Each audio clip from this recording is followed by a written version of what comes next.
Woohoo! How are you? Great. There's thunder outside. I know. It's because I washed my car. It's exciting. I'm hoping it rains, actually. I'll probably start as soon as I leave, though. No. Oh. So I got a look. But apparently It'll be all right. The thunder is going to go well with your story, you said. I mean, so spooky, creepy. So we need rain. We haven't had rain in forever and ever. And yes. I posted on the internet. I said, I think I'm going to wash my car so it will rain. And here we are. Well, here we are. 3 hours later, thunder. I love it. Yes. My neighbor said, it was because I straightened my hair. That's what she said. I was like, no, it was my car wash. So everything combined. Hey, everybody. Hey. Well, did we say our introduction? No, I was waiting for you. Okay. Well, welcome everyone to another week of Case Files. With Kat. And Ashley. Yay. We have our shit together over here. Always. Always. Always. Always and forever. Yeah. Okay. Anything you need to announce before no. I dive into You have this? an 8-hour story, so I started with 27 pages, all right? I condensed it down from that, but it is one of the longer stories I think I've researched because it is so crazy. It's really fucked up, so there is a trigger warning, like I don't know what's making that sound. Oh, it's okay. Anyways, there is a trigger warning. I mean, there's just always a constant trigger warning on our stories, but this does involve young children. Okay. So it's also in England. It's from England. So there's a lot of cities that I am probably going to mispronounce. So we'll have to specifically tag Glenn. Sincerely apologize. I don't mean to offend anyone if I mispronounce the words. I did look them up. I tried to sound them out. I get here, my brain malfunctions. So I'm very sorry. It is not intentional. I really did try to sound these out. Go for it. Are you okay over there? Yeah. Okay. So I'm going to be talking about Fred West and Rosemary West. They are a married duo. Perfect. A murdered duo from England. Everybody heard that. Have you heard of these? No. Okay. So Fred and Rose were an English married duo. The Wests targeted young women and girls to satisfy their lust for rape, torture, mutilation. They killed at least a dozen young British girls, including several of their own daughters. Before I get into their crime spree, I'm going to give you a little bit of background, how they met, that kind of stuff. So Fred was born on September 29th, 1941, and he was the first surviving child of Walter Stephen West and Daisy Hannah Hill. Fred was from a poor family. They were like farm workers.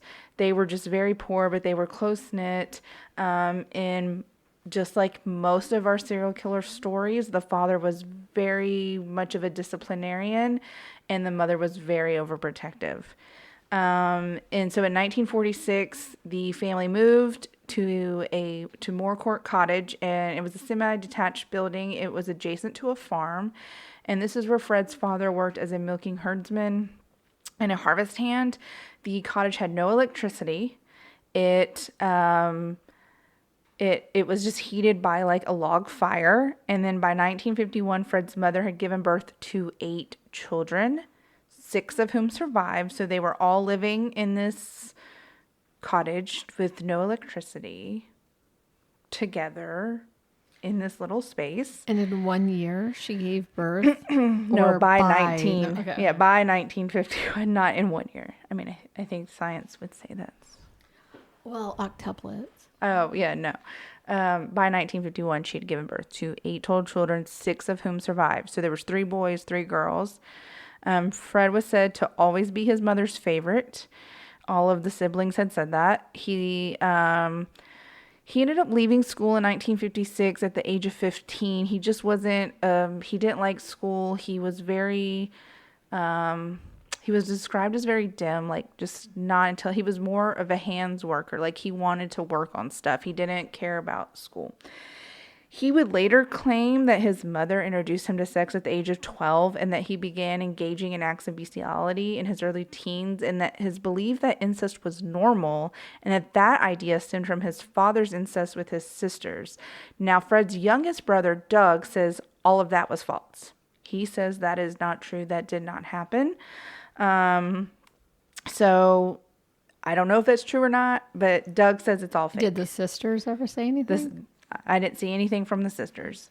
So by 1957, Fred and his other brother, John, they would frequent youth clubs, and they would aggressively pester women. They would go up to them and objectify them. They would fondle them, grope them, just whatever they wanted to do, like totally unadvanced. Like the women were not interested in them in any kind of way. He was very aggressive about it. He said that women were to be used as pleasure as he saw fit. And so he would just do whatever he wanted. In June of 1961, Fred's 13-year-old sister, Kitty, told her mother that Fred had been raping her since the previous December and had impregnated her. So Fred was arrested, and he freely admitted to the police of molesting young girls since his early teens. And when asked, he responded, "Doesn't everybody do it?" Jesus. He was tried on November 9th, and his mother was completely disgusted by his actions. He was going to testify. She was still going to testify in his defense, though. However, she changed her mind. The case completely collapsed. They didn't have any way to prove, I guess, at the time that he was raping the sister, or I don't know, but the case fell apart. He was not allowed to move back home, though, so he moved in with his aunt.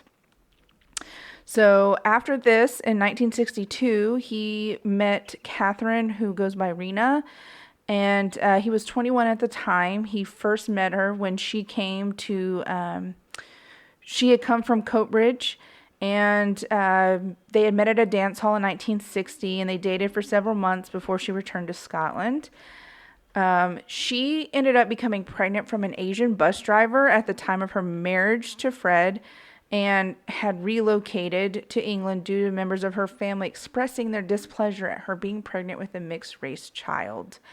So her and Fred got married on November 17th. There was no one at the wedding. They lived at Fred's aunt's house, and then they moved to Coatbridge, where Fred worked as an ice cream van driver. So Rena's daughter, Charmaine, was born March 1963. That was the one that was the daughter of the... He was the beginning of my people think that ice cream truck drivers are scary. Yeah. He was the beginning of it. So Charmaine was the daughter of the Asian bus driver. And to explain the child's mixed ancestry, Rena and Fred would claim that she had suffered a miscarriage and that they had adopted her. So that's how they explained it to people, instead of just saying that it was her daughter.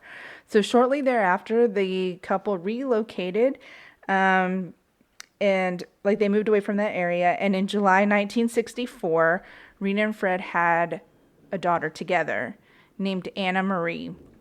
So the child was born at the couple's house. Fred did not believe in hospitals. He was terrified of them because of an accident when he was young. So pretty much all the children were born at home because he ends up having a lot of children. Anyways, they have family nanny was Issa McNeil, and neighbors of the West recall that Rena was a considerate mother struggling to bring up 2 children. Fred treated the children very harshly. He kept the girls in the bottom of a bunk bed with bars fitted to the space between the bunks, essentially caging them, and they were only allowed out while he was at work. According to the nanny, the West had been acquainted with her friend, who was 16-year-old Anne McFall, and she was really depressed at the time because her boyfriend had died at a workplace accident, and so she ended up starting to spend a lot of time at the West's flat.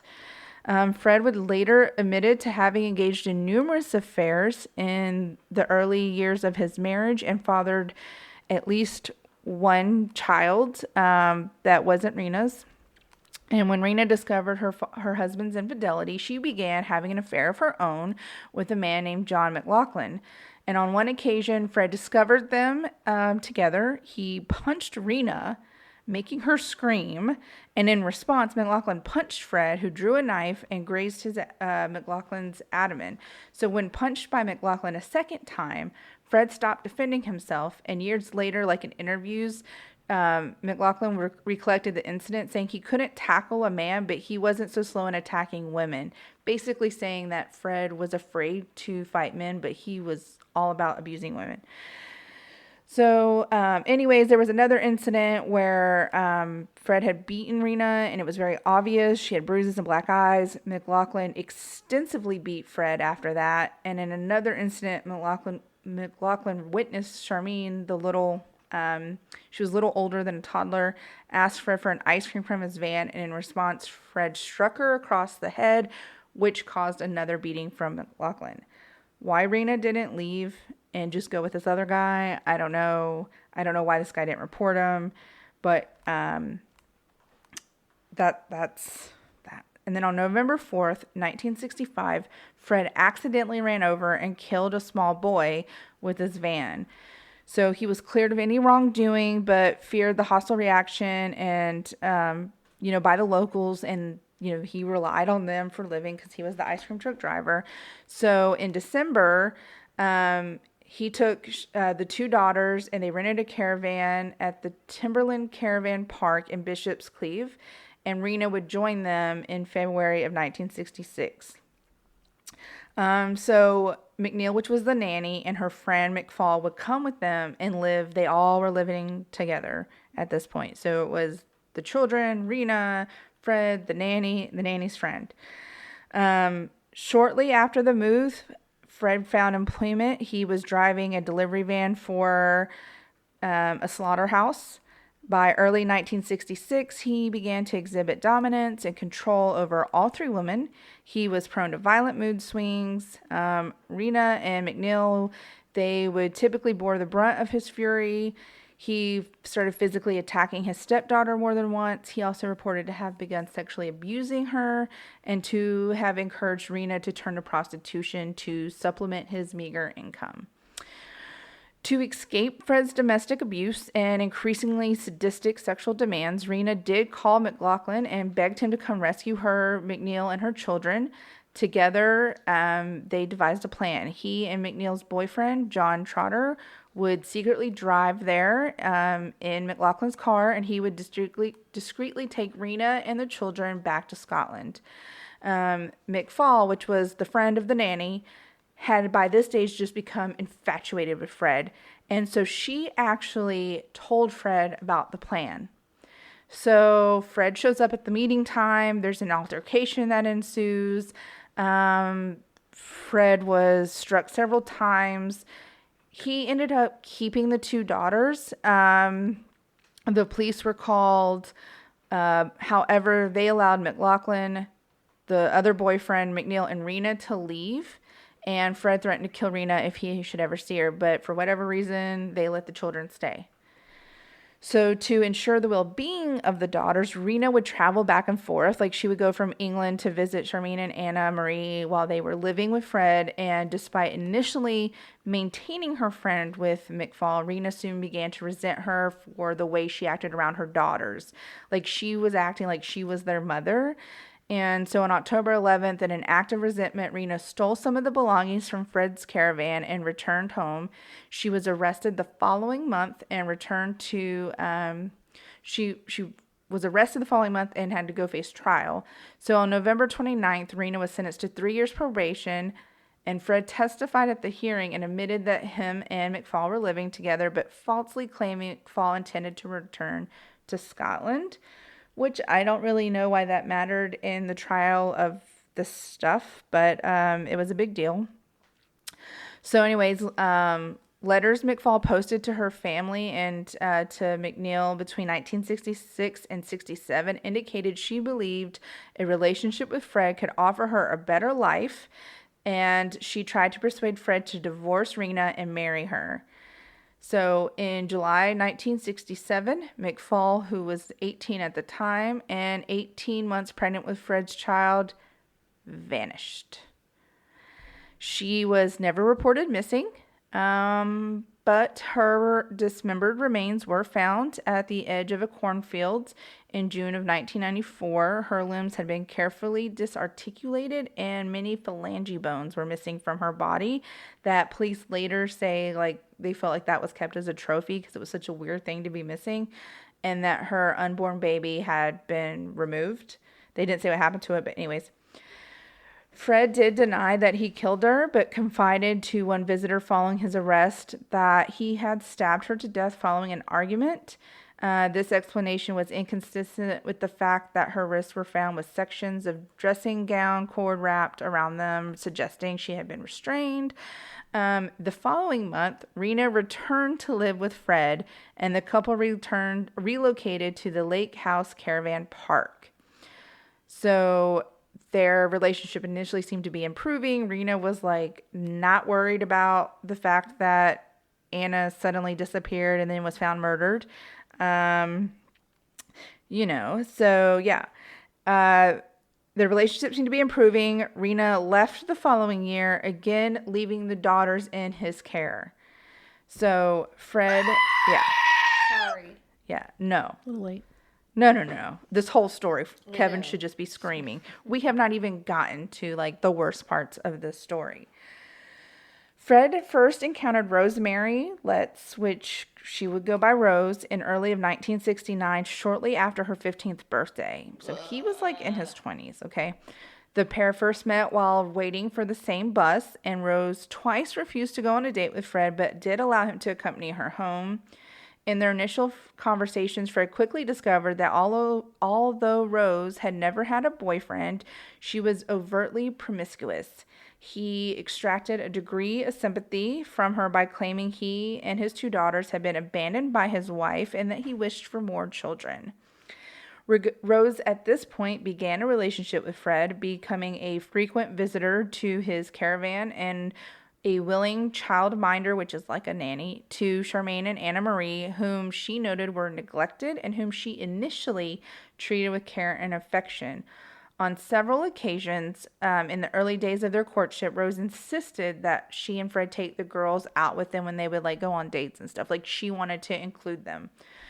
So initially she sounded like she was a decent human being. Please let that just go out the fucking window. She's a child. Well, yeah, but just know that was very short-lived. Within weeks of her first meeting Fred, Rose left her job. She became a full-time live-in nanny for the two girls, and the decision was made with the agreement that Fred would provide her with sufficient money to give to her parents on Fridays to convince them she was still obtaining a salary at the bread shop that she had previously worked at. Several months later, Rose introduced Fred to her family, who were against their daughter's choices of a partner. Rose's mother, also named Daisy, because Fred's mother was Daisy, was unimpressed with Fred and correctly concluded he was a pathological liar. Her father, Bill Letts, a diagnosed schizophrenic who is believed to have molested her, vehemently disapproved of the relationship, threatening Fred directly and promising to call social services if he continued to date Rose. So before I get more into this relationship between these two psychopaths, let me give you a little background on Rose. Rosemary Pauline West was born to Bill and Daisy after a difficult pregnancy. She was the fifth of 7 children born into a poor family. So both of them came from large families that were poor.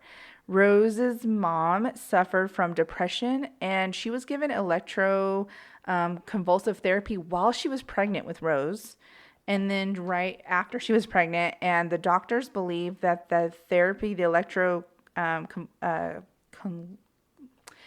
electric convulsive therapy while she was pregnant led Rose to be the way she was later on, like violent, having like learning disabilities, stuff like that. They believe that was one of the main causes.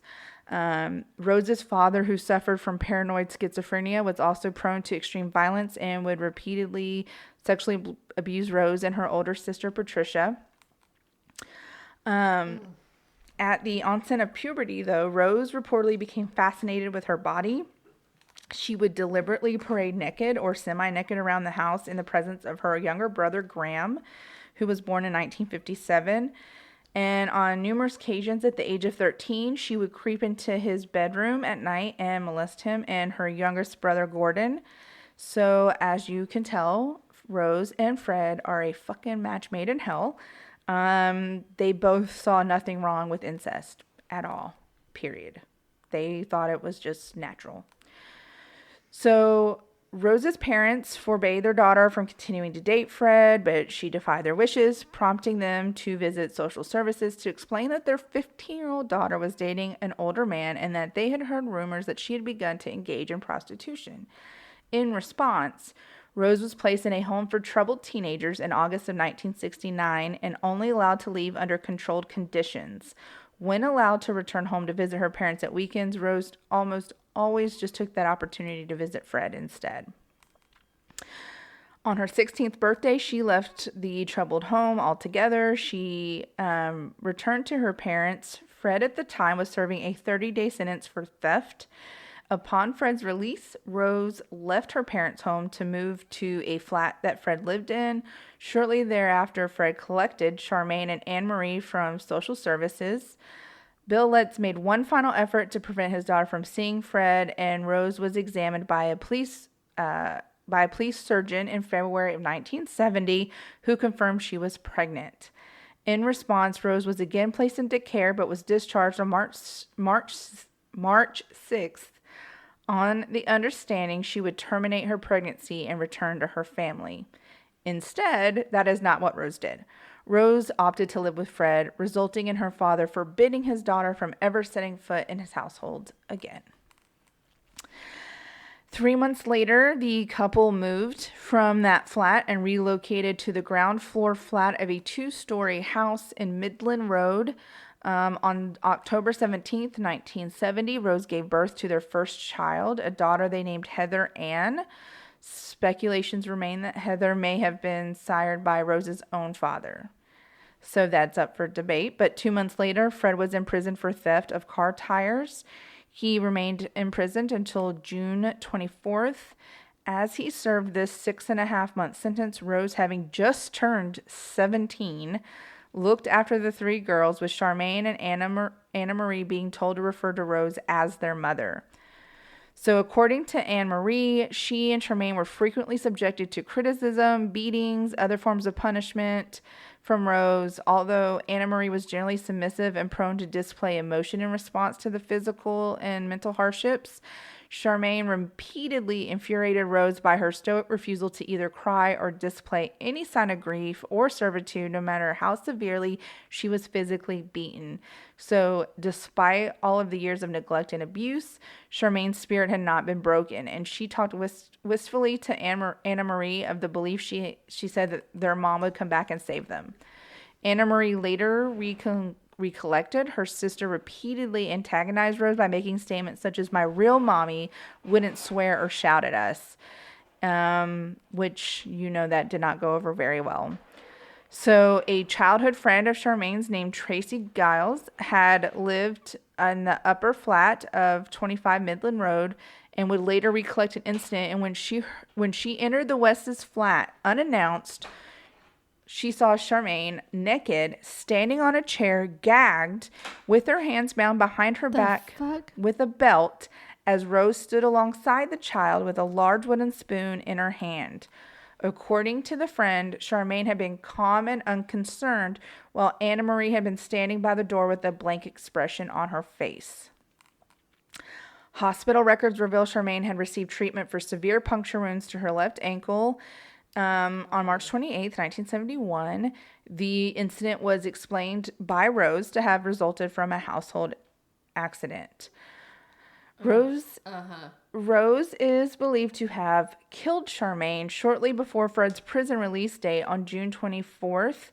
She is known to have taken Charmaine, Anna-Marie, and Heather to visit Fred on June 15th. It is believed that shortly after that date, Charmaine was murdered. As well as forensics confirmed that Charmaine had died while Fred was still incarcerated. Further testimony from Tracy's mother, the friend that showed up, corroborated that the fact that Charmaine had been murdered before Fred had been released. So in later testimony at Rose's trial, Shirley stated she and her family had lived in the upper flat of Midland Road in 1971 and that her 2 daughters had been playmates of Charmaine and Anna-Marie. She stated that after her family had gone on vacation or had vacated the upper flat of Midland Road in April 1971, On one day in June, she had brought Tracy to visit Charmaine, only for Tracy to be told by Rose she's gone to live with her mother, and bloody good riddance. They were very adamant that Fred was still in prison on this occasion. So, as with the Giles family, Rose explained Charmaine's disappearance to anyone that asked about the whereabouts, claiming that Rena had called and taken her eldest daughter to live with her. She informed staff at Charmaine's primary school that the child had moved with her mother to London. When Fred was released from prison on June 24th, he kind of tried to help Anna Marie's concerns for her sister's whereabouts by claiming her mother had, in fact, come and got her and returned with her to where they were living. And Anna Marie later wrote, and because Anna Marie survived all of this stuff that happens in this, and she wrote an autobiography called Out of the Shadows, where she recollected that when she asked why her mother had collected Charmaine but not her, Fred callously replied, "She wouldn't want you, love. You're the wrong color." Because Anna Marie was not like Charmaine. So Charmaine's body was initially stowed in the coal cellar of the Midland Road flat until Fred was released from prison. He later buried her body in the yard close to the backyard of the flat and remained adamant he had not dismembered her. A subsequent report Subsequent. Yes, that word. Suggested the body had been severed at the hip. This damage may have been caused by building work Fred conducted on the property in 1976, but several bones were missing, just like the other body. So that led to believe that these body parts were also kept as keepsakes. Rena maintained sporadic contact with her children on each occasion. She and Fred, and she is also known to have been visiting them to inquire as to her children's whereabouts and the welfare in the later half of August of 1971. Fred's sister-in-law, Christine, later recollected Rena was depressed and extremely anxious about her children's welfare. Being provided with Fred's Midland Road address, Rena sought to confront him, likely to discuss or demand custody of her daughters. This was the final time Rena was ever seen alive. She is believed to have been murdered by strangulation, possibly in the backseat of Fred's car, and likely while intoxicated. When her body was discovered, a short length of metal tubing was found with her remains, leaving an equal possibility she had been restrained and subjected to a sexual assault prior to her murder. Rena's body was extensively dismembered, placed into plastic bags, and buried close to a cluster of trees about 1 mile from where Fred was living. On January 29th, 1972, Fred and Rosemary got married. Several months later, Rose, pregnant with her second child, the couple moved from Midland Road to an address nearby, 25 Cromwell Street. Initially, the 3-story home was rented from the council, and Fred later purchased the property. To facilitate the Wests purchasing the property from the council, many of the upper floor rooms were initially converted into bedsits, which are like what would be like Airbnbs now. Like people could come and stay to supplement the household income. To maintain a degree of privacy for his own family, Fred installed a cooker and a wash basin on the first floor landing in order to their lodgers. In order that their lodgers need not enter the ground floor where the West family lived, and only he and his family were permitted to access the garden on the property. On June 1st, Rose gave birth to their second child. The date of the birth led them to name the child of May-June. Shortly after giving birth to her second child, Rose began to work as a prostitute. She operated from an upstairs room at the residence and advertised her services in a local magazine. Fred encouraged Rose to seek clients from the West Indian community through these advertisements. And in addition to her prostitution, because why not, Rose engaged in casual sex with both male and female lodgers within their household and individuals Fred encountered via his work. She also bragged to several people that no man or woman can completely satisfy her. When engaging in sexual relations with women, Rose would gradually increase the level of brutality to which she subjected her partner with acts. I won't get into the things that she did, but if the women resisted or expressed any pain or fear, this would greatly excite Rose, and she would say, "Aren't you woman enough to take it?" And this was all Rose at this point. So to many of these women, it became apparent Rose and her husband, who regularly participated in threesomes with his wife and her lovers, took particular pleasure from seeking to take women beyond their sexual limits. So typically these sessions involved bondage. They openly admitted to taking particular pleasure from any form of sex involving a strong measure of dominance, pain, and violence. To cater to these fetishes, they amassed a large collection of restraining devices, magazines, photographs. When the house was searched at a later date, there was videos of bestiality and very graphic child sexual abuse. Rose controlled the West family finances. The room Rose used for prostitution was known throughout the West household as Rose's room and had several hidden peepholes, allowing Fred to watch her entertain her clients. Fred installed a separate doorbell to the household that her clients used when they were visiting. By 1977, Rose's father had come to tolerate his daughter's marriage and to develop a grudging respect for Fred, and together, him and Fred opened a cafe called the Green Lantern. This was soon insolvent because they couldn't pay their debts, and because things in the story are not fucked up enough, when Bill Litz discovered Rose's prostitution, he would begin visiting her to have sex with his daughter. By 1983,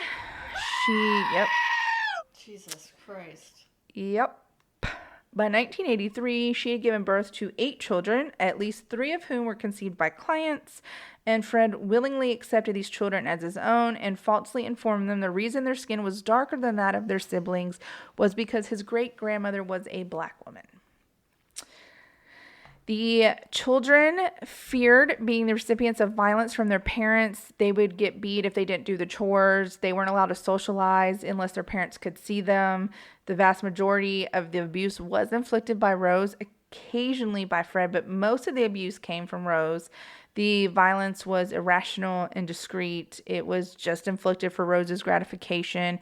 She was very careful to make the marks and bruises where people wouldn't see them visibly. So like things that would be covered by clothing. Between 1972 and 1992, the West children were admitted to the Accident and Emergency Department of local hospitals 31 times. The injuries were explained as accidents and never reported to social services. 31 times, and you didn't think to report that not one time? Like, that seems excessive. That is excessive. In September 1972, the West led 8-year-old Anna Marie to the cellar where the child was forced to undress, with Rose tearing her dress from her body upon noting the child's hesitation. She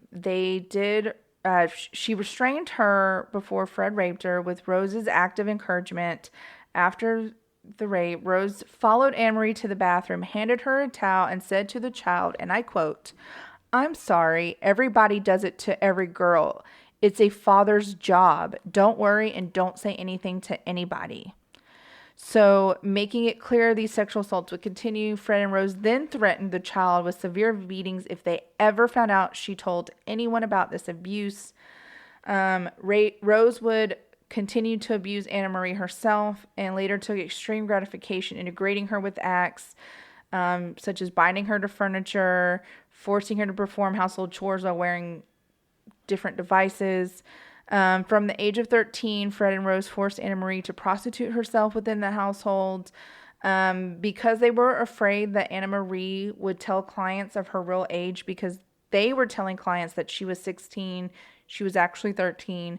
Rose would be present during the room during every single one of these acts to ensure that Anna Marie did not tell her real age. There's a lot of abuse that happened to Anna Marie. She seemed to get the brunt of it. I won't go into all the things they did to her, but just know that it was extremely traumatizing, and just I don't know how she survived. I don't know how either. She's amazing. Because the things that I read are not even half of what they did to her. I just don't want to talk about the other things they did to her. Thank you. In October 1972, the West hired 17-year-old Caroline Owens as their child's nanny. They handpicked her, they had picked her up one night on a secluded country road as she hitchhiked. Hitchhiked. Yes, hitchhiked. I'm sorry. Having visited her boyfriend. So anyways, learning that Owens disliked her stepfather and was looking for a job, the West offered her part-time employment as a nanny to the 3 children, with the promise she would be driven home each Tuesday. Several days later, Owens moved into the home, sharing a room with Anna Marie, who Owens noted was very withdrawn. Rose began to engage in prostitution again, explained to Owens that she worked as a masseuse when the younger women inquired about the steady stream of men visiting her. According to Owens, Fred also claimed to be skilled in performing abortions should she ever need such a service. When Owens started to become the recipient of West's sexual advances, she announced that she wanted to leave. She did not want to be their nanny. She was going to return home. And she did. She left. But knowing that Owens had a habit of hitchhiking along the road, the West formulated a plan to abduct her. Fred later admitted that the specific intent of the abduction was the rape and likely murder of Owens, but his initial incentive was to determine if Rose would actually be willing to assist him. Which, why wouldn't she when she's doing all this other shit? But anyways, on December 6, 1972, they lured Owens into their vehicle with the guise that they were going to apologize for their conduct and offer her a lift home. She believed the West had been sincere in their apologies to her and obliged, believing she had simply mistaken their early intentions. Rose joined her in the back seat with the explanation she wanted a girls' chat as Fred drove. Shortly after, Rose began to fondle her, and as Fred questioned whether she had sex with her boyfriend that evening. When Owens began to protest, Fred stopped the car, referred to her as a bitch, punched her into unconsciousness. They then bound and gagged her, and she survived. And when later interviews with the police, she stated that at the house she was given a drugged cup of tea to drink, and then again gagged and subjected to prolonged assault from Fred and Rose. And quickly realizing the gravity of her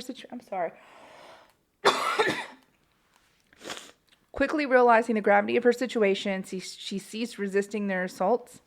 And the following morning, she noted that, Fred and Rose actually asked her if she would be willing to work for them again after assaulting her, okay? And she saw this as her opportunity to get away. She was like, yes, sure, I'll work for you. She started vacuuming. And then at the very next chance she had to run, she did. She got away. She didn't want to tell her mother what happened, but her mother noticed all the bruises and stuff on her. And this caused Owens to break down and tell her what happened.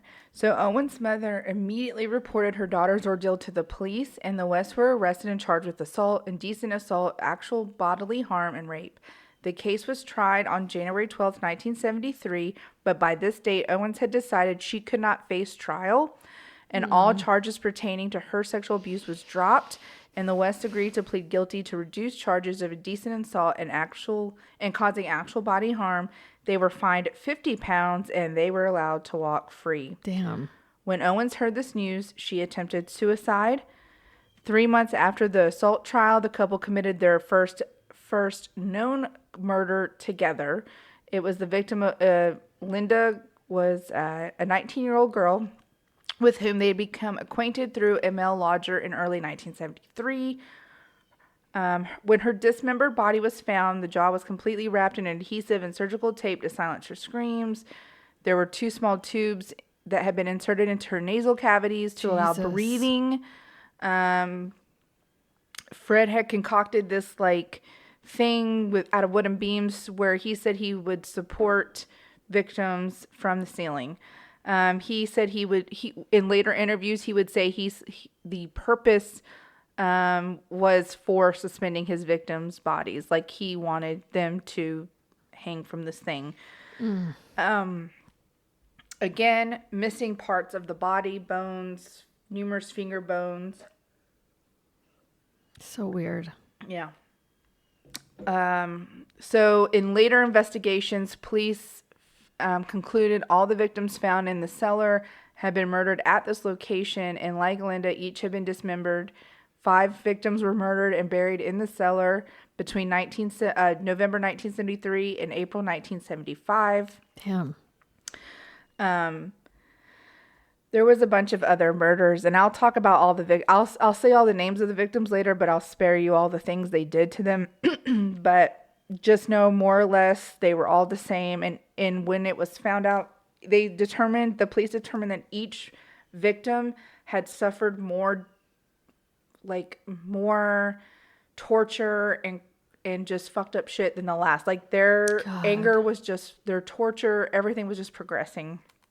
They were all pretty young. They were all like teenagers. Heather and Mae West became the focus of Fred's incest sexual attentions after Anna Marie ran away from the home in 1979 after enduring a particular severe beating from Rose to her stomach just days after being discharged from the hospital. The frequency of the abuse endured by Heather and Mae increased when both girls reached puberty. Fred was very unapologetic and would justify his actions with the simple explanation, "I made you, I can do what I like with you." He further referred to his intentions to impregnate both of his daughters on at least one occasion and would occasionally force all of his children to watch pornography with him. As Heather, Mae, and their younger brother Stephen were very close in age, the trio resolved that if their father asked either of the 2 girls to be alone in a room with him, they would only do so if at least one other member of the trio were present to avoid either girl being raped. Stephen was informed by his father that he would have to have sex with his mother starting when he turned 17. Oh my God. Now, I don't know if that happened because it wasn't specified if that came true, but that's what they said he told Stephen. Heather was affected quite badly by everything. Mae kind of took things a little bit better. Heather began drinking. She was very, she would bite her nails until they bled. She was you could tell that she wasn't sleeping. She was having night terrors. So this behavior led Fred and Rose to suspect that Heather was a lesbian and resulted in her becoming... Oh, sure. She doesn't want to be raped by her parents. She's a lesbian. And also, so this resulted in her becoming the increasing recipient of taunts from her father, because he had never really liked Heather for whatever reason, and he would often refer to her as ugly and a bitch. And on the occasions Heather, talked about the abuse to her mother, Rose would simply laugh at her distress. Heather did start to complain to friends about the abuse, and her external signs of psychological distress were noted by several of them.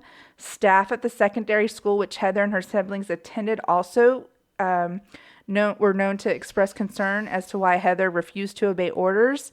At school, she wouldn't want to change clothes, and she wouldn't want to shower. She didn't want people to see her body or anything. Yeah. She probably has marks all over them. Yeah, and on one occasion, she was forced to take a shower, resulting in her peers and staff noting her arms, legs, and torso were covered in welts and bruises in various stages of healing. Heather attempted to excuse those injuries as having been obtained in fights with her siblings, but confided in one close friend that they had been inflicted by her parents. She also noted that her mother told her she was a little bitch who deserved beatings. After Heather left school in 1986, she applied for numerous jobs in an effort to leave the home.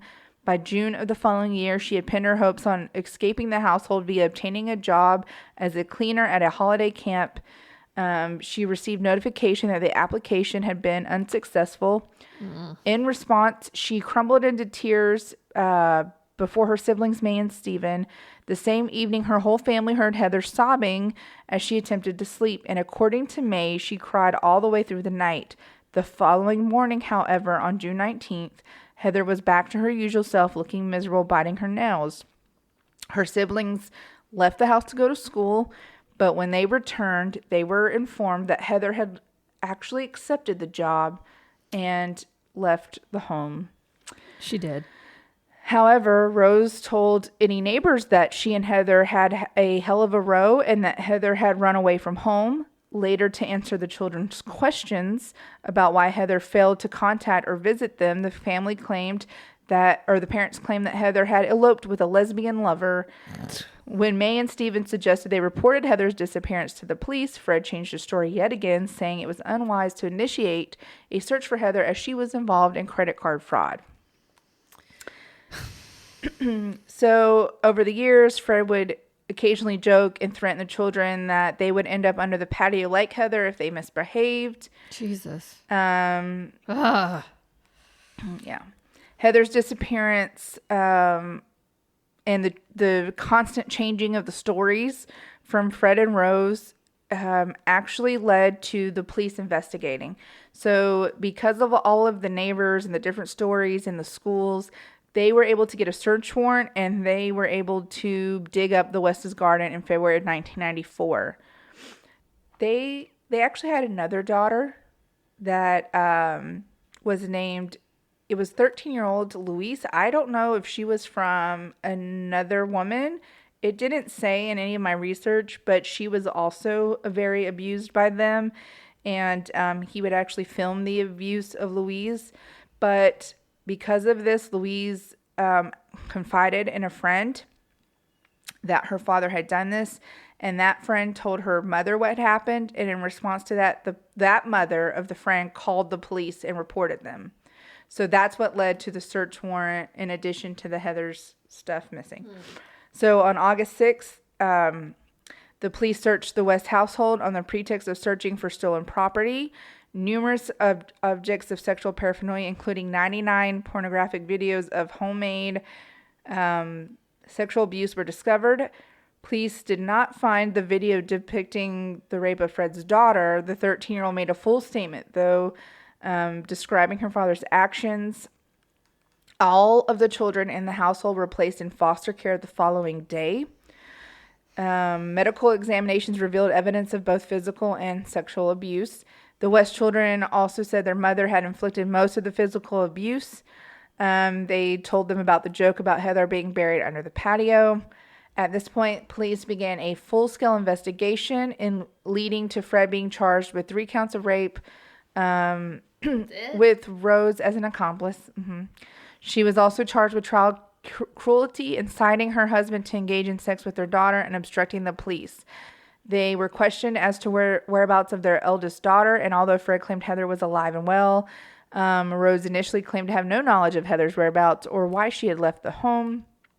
On August 11th, she said she could remember now that her daughter had left home at her own persuasion due to Rose's concerns her other children may discover Heather's supposed lesbian lover. Rose then added she had also given her daughter $600 to keep her away from the home. The following day, Rose was granted bail on the condition she did not maintain contact with the children, her stepdaughter, or her husband prior to her trial. As a Fred waited trial, he was kept in jail. Learning that her father had denied any wrongdoing, Anna Marie contacted the police to offer a full statement detailing her experiences as a child. Good. In a statement given to Detective Hazel Savage, Anna Marie recounted the extensive physical, mental, and sexual abuse. She agreed to testify against both of the parents at the upcoming trial. Anna Marie had also added she had for several years been unsuccessfully attempting to trace her mother Rena and her half-sisters Charmaine and Heather, which led to further investigation. And at this point, Anna Marie was married to a man named Chris Davis. He revealed, her husband's name was Chris Davis. Anyways, he told police that Heather had confided in him just how unhappy she was shortly before her disappearance and of her desire to leave home. Davis elaborated that although Heather had not told any details about her during any sexual abuse, he had been so concerned for her welfare, he had offered to confront her parents, and Heather dissuaded him from doing so, saying, "For Christ's sakes, don't, because they'll kill us both," including Anna Marie. Davis then suggested they might wish to speak with Heather to get more details about the abuse, but again, they couldn't find Heather because Heather was gone. So anyways, the Wests were actually acquitted on all charges at this point. All of their younger children remained in foster care with supervised visits. Meanwhile, police continued investigating the disappearance of Heather. Was it like a nobody, no crying? Well, the reason it was acquitted is because Anna Marie withdrew her statement because she noted the misery of her younger siblings, and she was afraid that Rose would be very vindictive. So she withdrew all of the statements. And so when Anna Marie was questioned as to the family joke regarding Heather being buried underneath the patio, she confirmed that the sole time she had heard her father recite the claim, he immediately burst into laughter and leading her to believe it wasn't true. In retracing Fred's history, police discovered that Rena and Charmaine had disappeared in 1971. No missing person reports had ever been filed, and the Detective Savage and her colleagues were convinced Heather was dead and that Fred's repeated statement to his children that her body lay beneath the family patio might be true. So on February 23rd, 1994, they got a search warrant. They were able to dig up and locate her remains. And when the police showed the warrant to Rose initially, she turned pale before becoming hysterical and shouting over her shoulder to her son Stephen, "Get Fred." The police, she was asked a lot of questions about Heather's disappearance, and she became distraught and abusive, shouting at the police, "I can't fucking remember. It's a bloody long time ago. What do you think I am, a bloody computer?" Anyways, of course, they arrest her. Fred had been working, and upon hearing of the police's intentions, he assured Stephen he would be home immediately. He didn't arrive for 3 hours.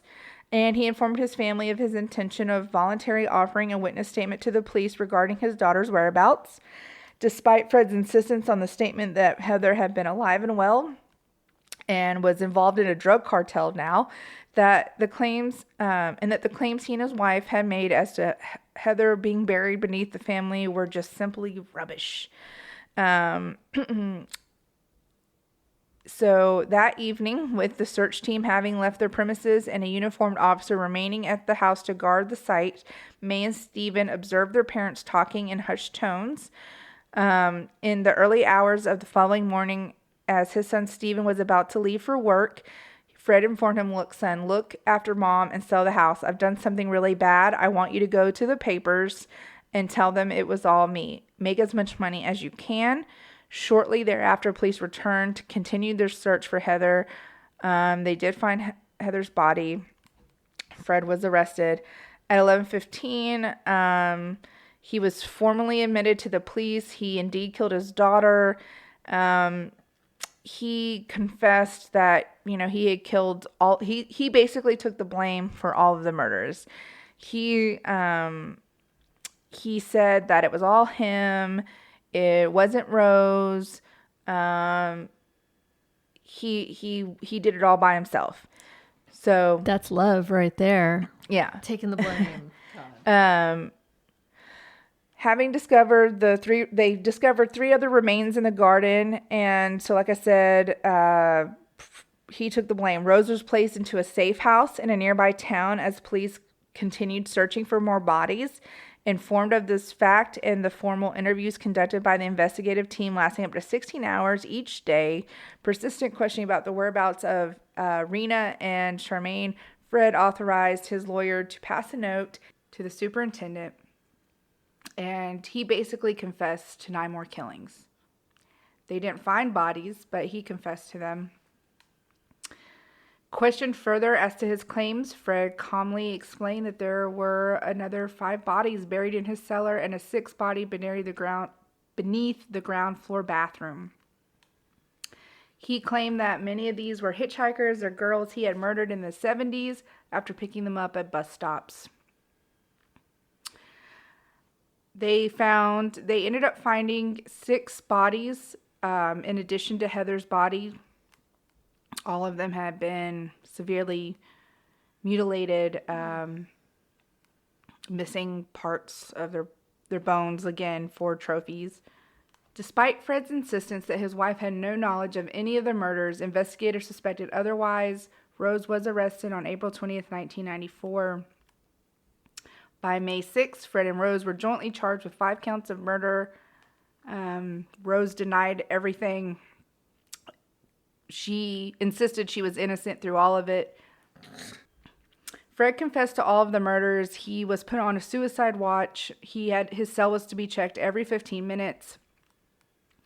Fred and Rose were both brought before a court on June 30th, 1994. He was charged with 12 murders and she was charged with 9. Prior to the hearing, the formal charges against them, Fred learned that his wife, he leaned toward his wife and gently placed his hand upon her shoulder.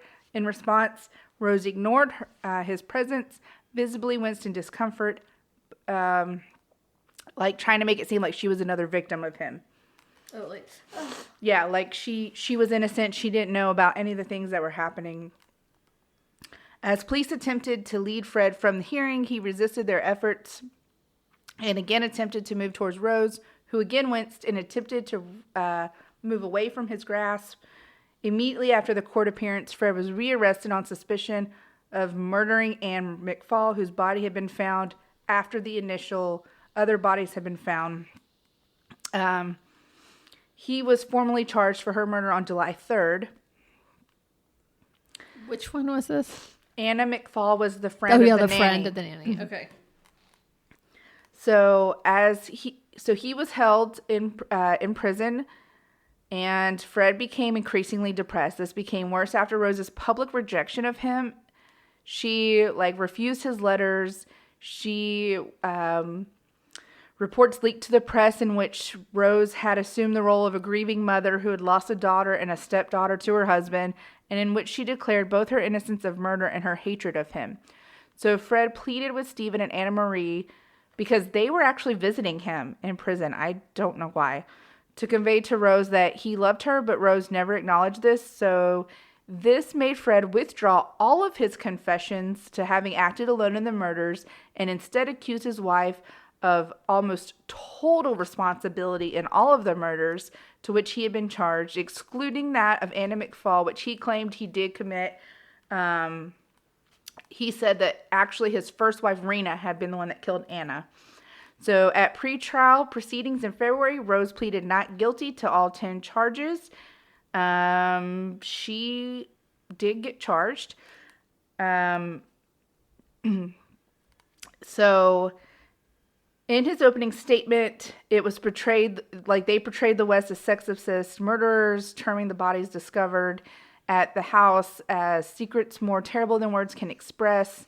The prosecution witnesses included different people that stayed at their flat, victims' relatives, Rose's own mother, her sisters, surviving victims, which was Ann West, and a lady named Catherine Holliday, which was a former lover of the West, Carolyn Owens, and Miss A, who had been sexually assaulted by them but ended up surviving. So anyways, I will skip a lot of this, but the convictions, what everyone wants to know what happened to them. So Fred ended up getting sentenced to prison, and he got sentenced to prison, and almost immediately after being found guilty, Rose also was found guilty. She lodged an appeal against her 10 murder convictions with the Court of Appeal, claiming that her husband had committed the murders single-handedly, restating her claims that she had been victimized by Fred and that she tried to prevent one of the sexual assaults. And on March 18th... Just one. Yeah, 1996, however, the Court of Appeal refused to consider her application for appeal to be heard. And in September 2001, Rose announced her intention not to lodge further appeals.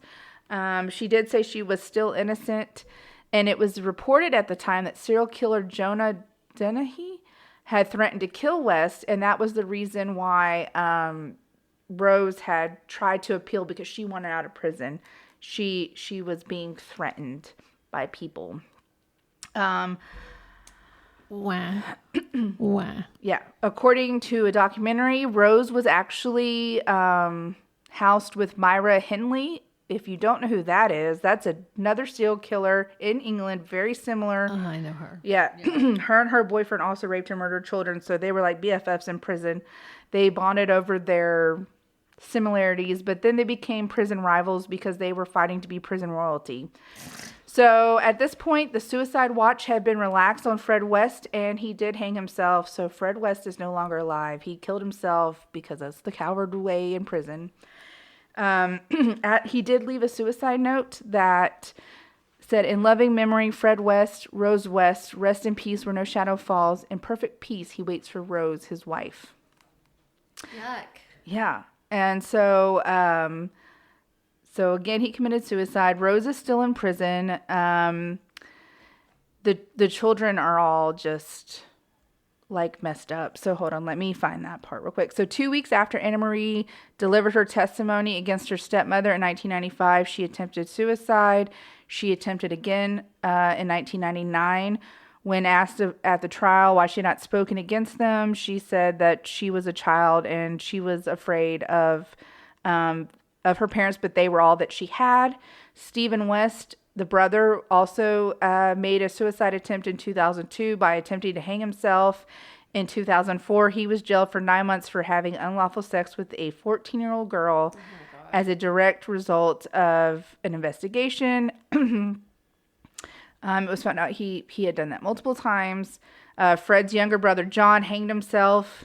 At the time of his suicide, he had been waiting a jury verdict because he was also being charged for multiple rapes of his niece, Anna Marie.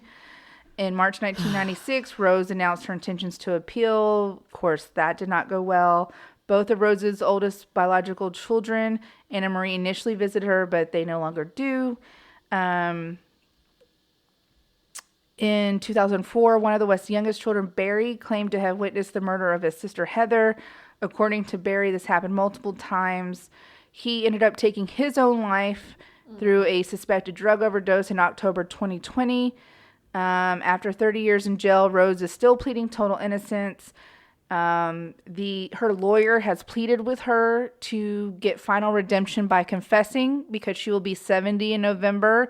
He wanted to give the families of the victims closure by revealing what she knew because they said there was a lot of things they didn't know.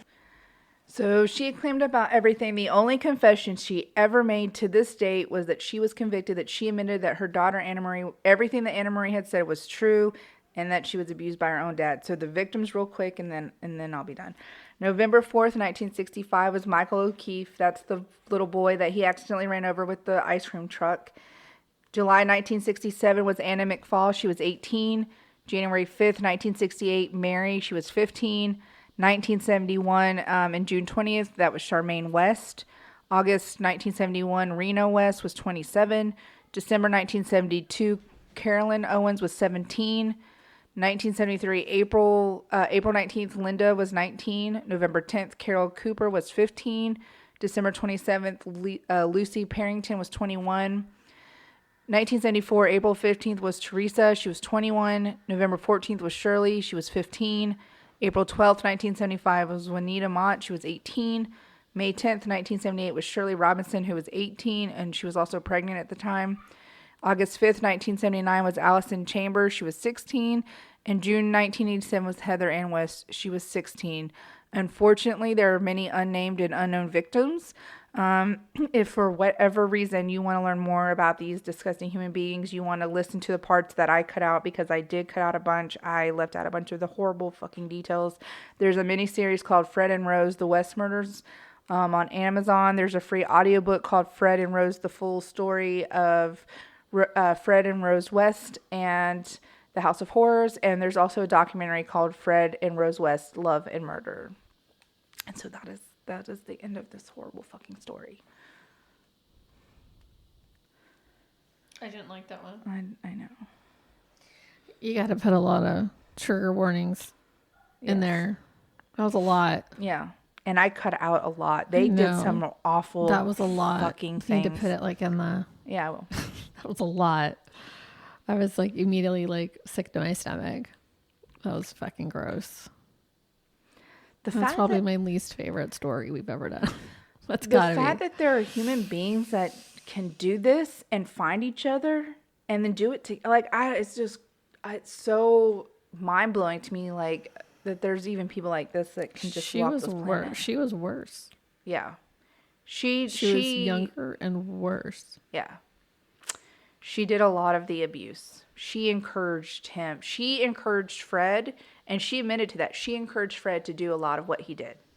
She would actively encourage him. She would hold the people down. She would hold her own children down.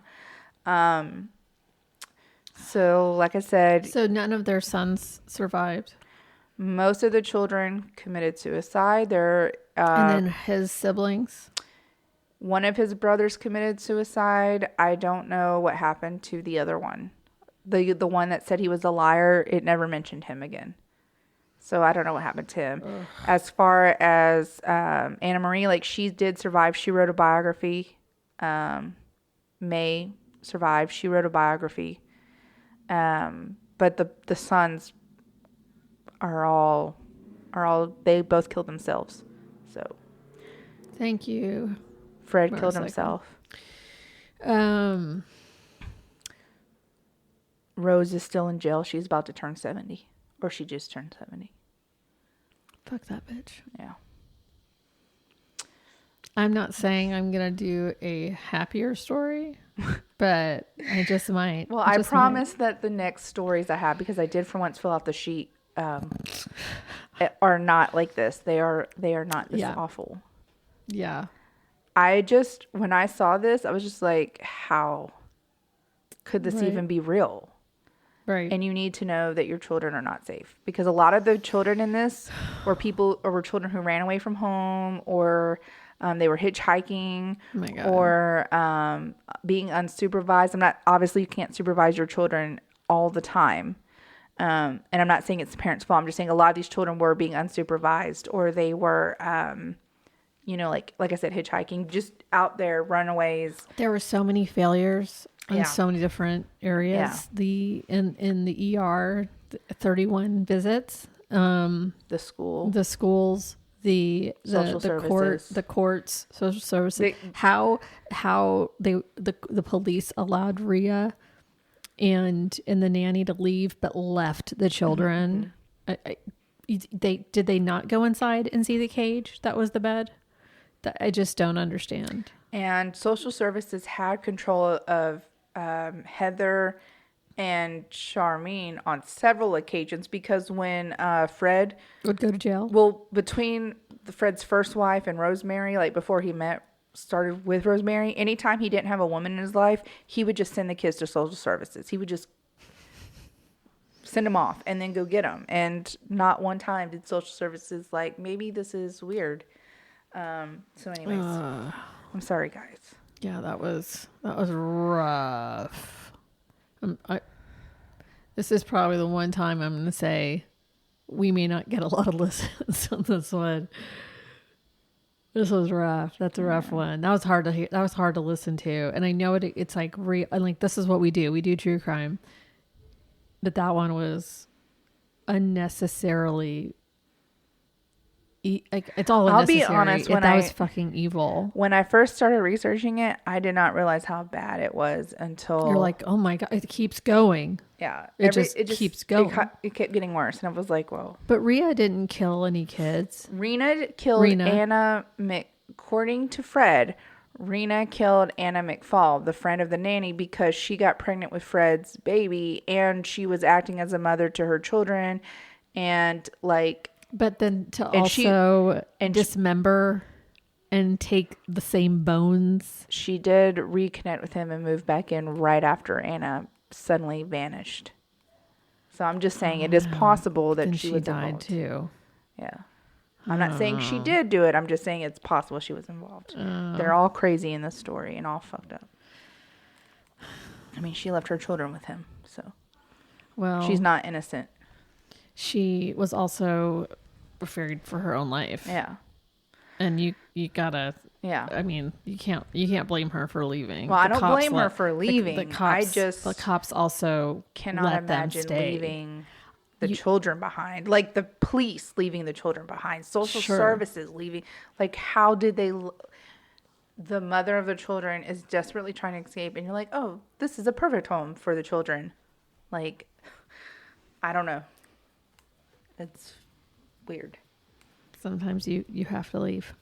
Yeah. Well, that's what I'm saying. I get that she left. I don't understand, I guess, why no one else thought it was weird Yeah. or tried to help the children. Because, like, no one tried to help them except for that friend's mother that called the police. There was two friends' mothers called the police and tried to help them, but the cases got dismissed.